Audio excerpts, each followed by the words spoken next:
Bon, donc là, multiples essais où on voit que chaque fois qu'en fait on a un surplomb, même un petit surplomb, la qualité est super médiocre. Ici on devrait avoir des motifs de tricot de ce type là, qu'on retrouve que sur un côté, et en bas on les a pas. Donc là encore pire. Donc vraiment très très médiocre. Encore pire sur les petites pièces. Donc là on voit carrément pas de motif, hein, c'est vraiment affreux. Donc pas mal d'essais de réglage, et puis de désespérance. Et puis finalement, donc là encore un exemple, hein, vraiment affreux.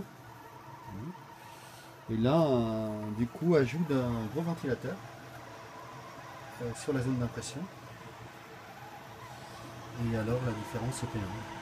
Donc là, j'ai vraiment la finesse, le motif de tricot, hein, avec les mêmes paramètres d'impression, même un petit peu plus de vitesse, qui sont parfaitement respectés.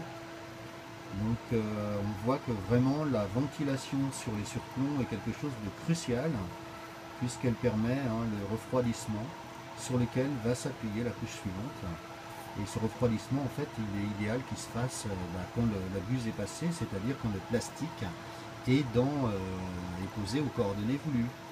Et donc je suis stupéfait par la différence. Donc je n'ai pas ce problème sur l'autre machine, qui elle est capable d'imprimer correctement sans ventilation, mais en ABS. Par contre, sur la petite Delta, en fait, il n'y a pas le choix, hein. Il faut absolument ajouter un système de ventilation pour être capable d'avoir euh, des surplombs, même en petite pente, qui soit correcte. Par contre, je suis vraiment ravi par le résultat.